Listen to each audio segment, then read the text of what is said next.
জয় Hind. সেভেনাভিক news আপনাদের সকলকে স্বাগত। এই মুহূর্তে সেভেনাভিক নিউজের পর্দায় রয়েছি আমি মৃত্তিকা।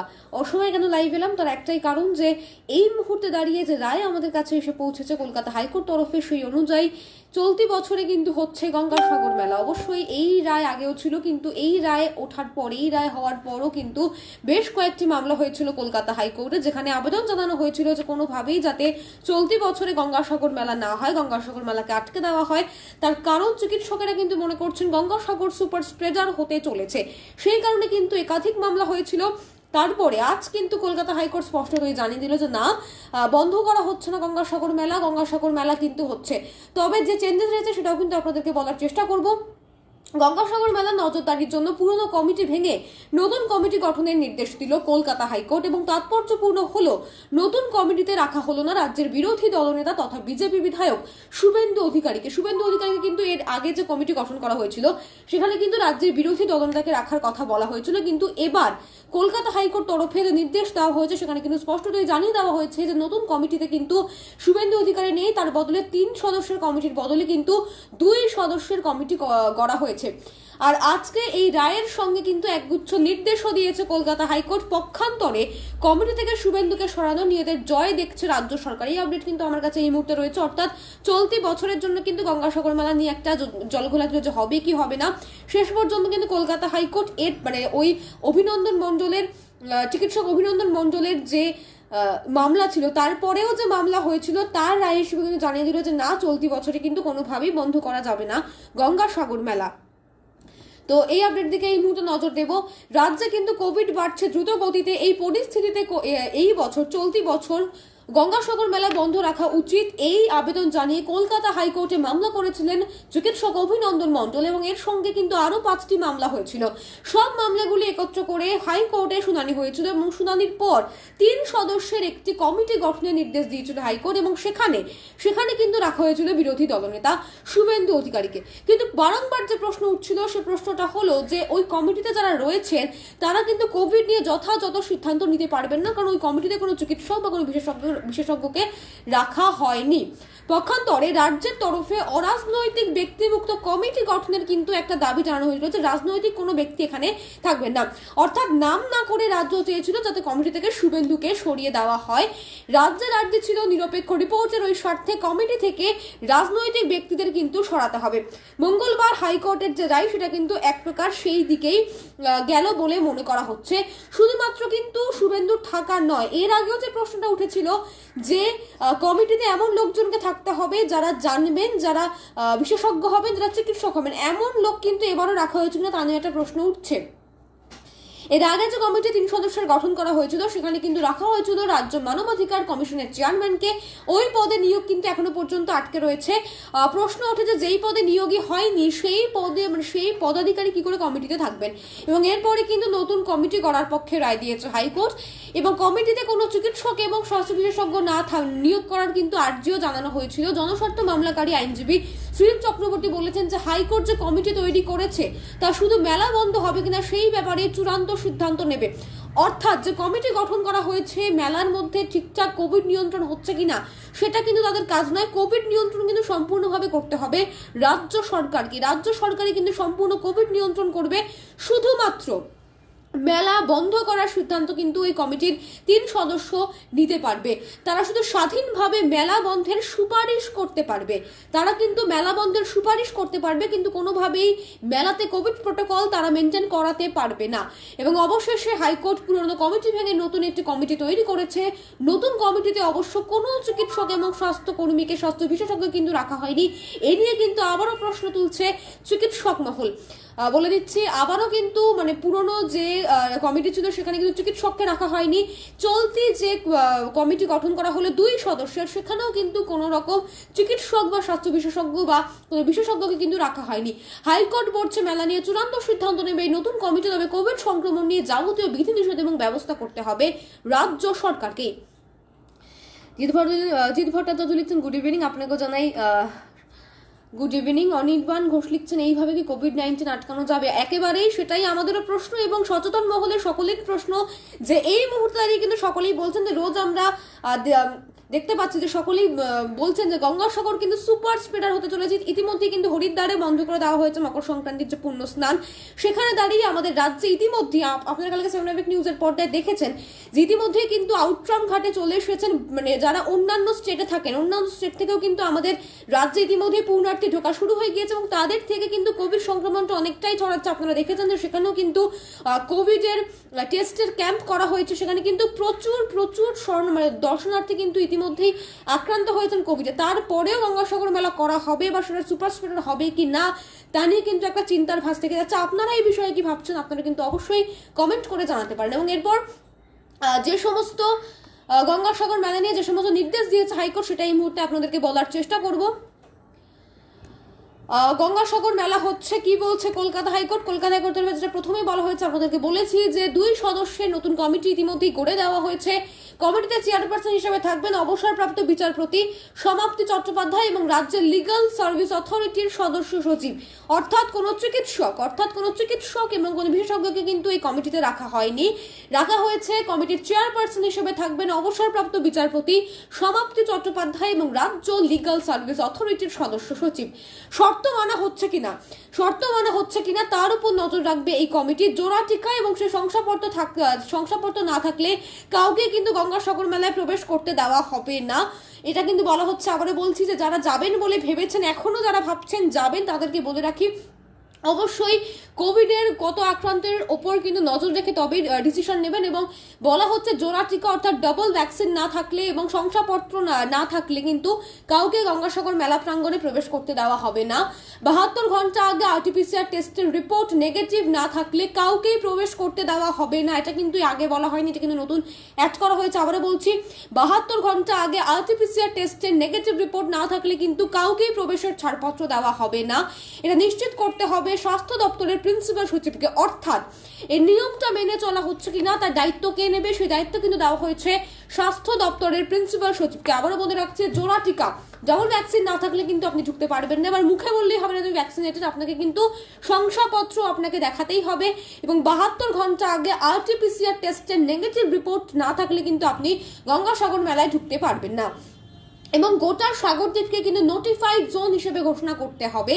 হাইকোর্টের দেওয়া শর্তগুলি কার্যকর হচ্ছে কিনা তা নিশ্চিত করতে হবে মুখ্য সচিবকে। এই আপডেট কিন্তু আমার কাছে এই মুহূর্তে এসছে। অর্থাৎ গঙ্গাসাগর মেলায় যেতে গেলে কিন্তু এখন অনেকগুলো হার্ডল ক্রস করতে হবে। প্রথম হার্ডল হলো আপনাকে জোড়া টিকা যারা নিয়েছেন তারাই যেতে পারবেন এবং তার শংসাপত্র রাখতে হবে।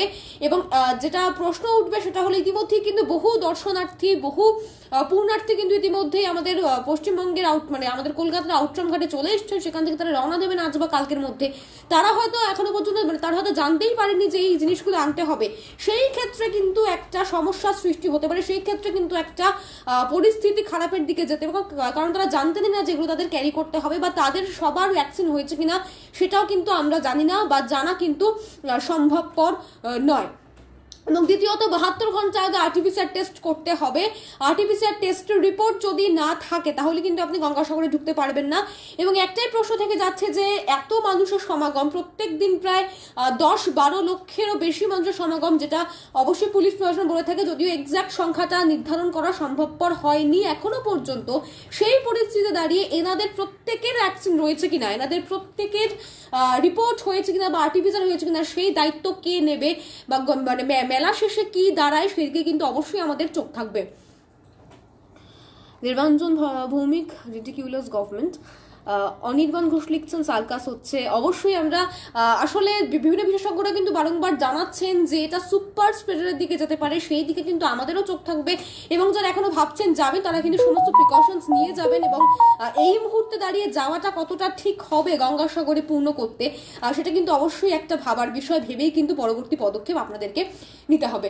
এবং এই মুহূর্তে দাঁড়িয়ে কলকাতার কত আপডেট, মানে কলকাতা জুড়ে বা শহর জুড়ে কত কোভিড সংক্রমণ, সেই সংক্রমণের আপডেটটা দিয়ে তারপরে আমি আমার লাইভ শেষ করব।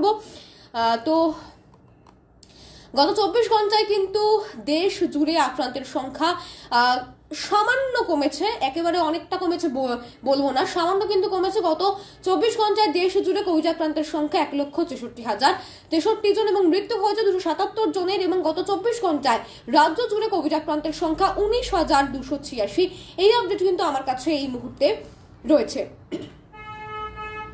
এবং যারা কমেন্ট করছেন, হ্যাঁ, আপনাদের কি মনে হয় যে গঙ্গাসাগর হওয়াটা কতটা উচিত এই মুহূর্তে দাঁড়িয়ে? তার কারণটা হলো গঙ্গাসাগরকে বারংবার বলা হচ্ছে, আমরা দেখেছিলাম যে সুপার স্প্রেডার, আমরা দেখেছিলাম যে গত বছর কুম্ভ মেলা কিন্তু সুপার স্প্রেডার হয়েছিল। কুম্ভ মেলা ভাঙার পরেই কিন্তু অনেকটাই বেড়ে গিয়েছিল আক্রান্তের সংখ্যা, প্রায় লাখের ওপরে কিন্তু আক্রান্ত ছিলেন ওখানেই। তো এই মুহূর্তে দাঁড়িয়ে কিন্তু বিশেষজ্ঞরা মনে করছেন যে যদি গঙ্গাসাগর মেলা হয় আমাদের পশ্চিমবঙ্গের আক্রান্তের সংখ্যাটাও কিন্তু সেরকম ভাবেই বেড়ে যাবে। তার কারণটা হলো অন্যান্য স্টেট থেকে, শুধুমাত্র কিন্তু পশ্চিমবঙ্গের এটা ফেস্টিভ্যাল নয়, পশ্চিমবঙ্গের জায়গাটা পশ্চিমবঙ্গের সাগরদ্বীপে হলেও বিভিন্ন স্টেট থেকে কিন্তু প্রচুর মানুষ আসেন, প্রচুর মানুষ কিন্তু পূর্ণ করতে আসেন। সুতরাং যদি একবার আক্রান্তের সংখ্যা বাড়ে তাহলে কিন্তু পশ্চিমবঙ্গের আক্রান্তের সংখ্যা, পশ্চিমবঙ্গের কিন্তু দৈনিক সংক্রমণের সংখ্যাটাও বেড়ে যাবে। সেই আপডেট কিন্তু এই মুহূর্তে রয়েছে। জিৎ ভট্টাচার্য লিখছেন ওয়েদার আপডেট, অবশ্যই ওয়েদার আপডেট দেবো আপনাকে।